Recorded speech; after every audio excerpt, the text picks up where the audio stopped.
beliau ini bahkan pernah menggetarkan Syarif Mekah pada masanya. Dengan apa? Doanya Sunan Kudus. Wabah penyakit yang sedang melanda Makkah pada masa itu berhasil disembuhkan.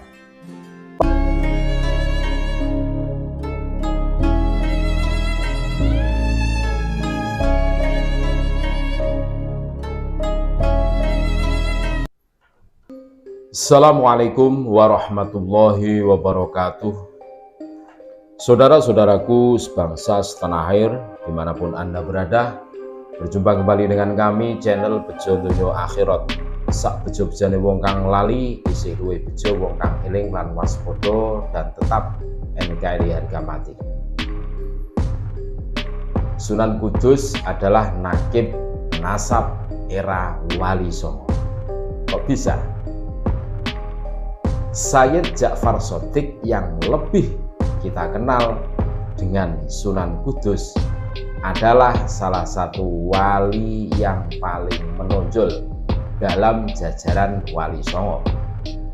Nama besar beliau ini bahkan pernah menggetarkan Syarif Mekah pada masanya. Dengan apa? Doanya Sunan Kudus.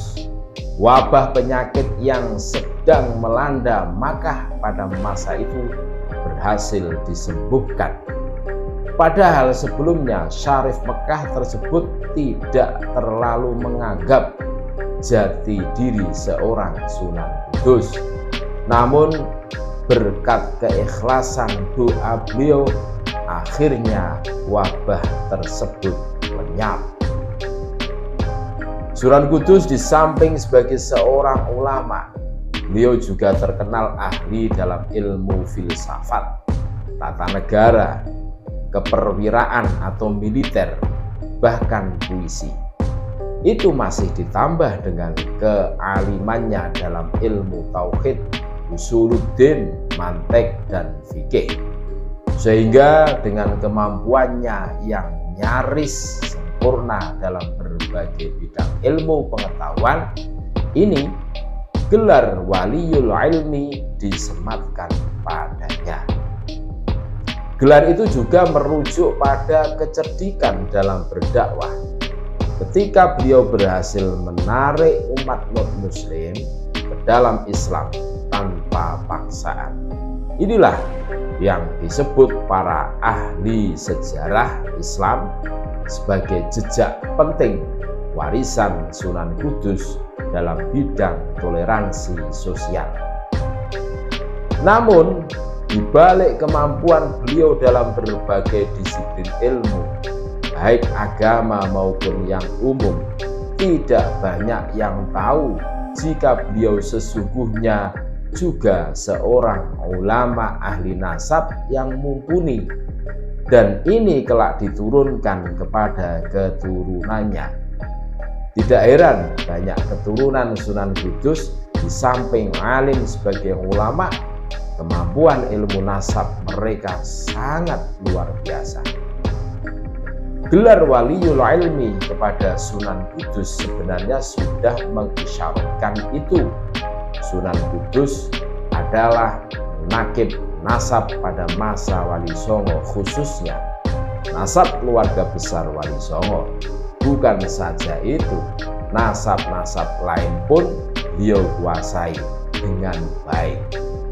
Jadi tidak benar jika penjagaan nasab tidak dilakukan keluarga besar Wali Songo. Sejak masa Wali Songo, Sunan Kudus sudah melakukan itu. Bahkan tugas penjagaan nasab itu dilakukan itu bukan saja dari masa Sunan Kudus, namun itu sudah dilakukan sejak masa leluhur Wali Songo yang terus sampai kepada baginda Rasulullah SAW.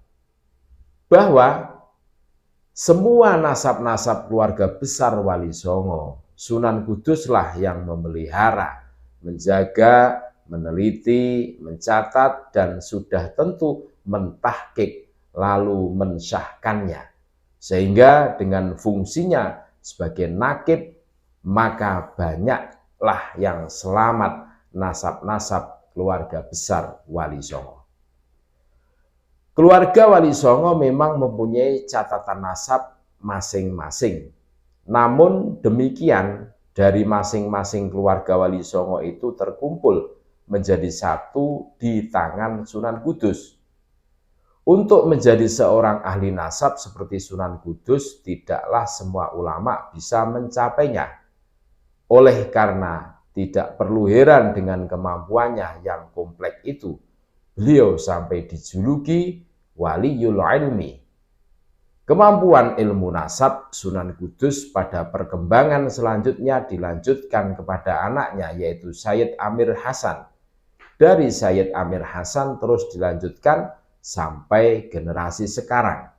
Semua keturunan Sunan Kudus dari jalur Sayyid Amir Hasan adalah ahli-ahli nasab yang saling sambung menyambung, baik secara sanad ilmu, nasab darah, dan sanad ilmu nasab. Itulah Sunan Kudus sebagai nakib nasab Wali Songo. Terima kasih.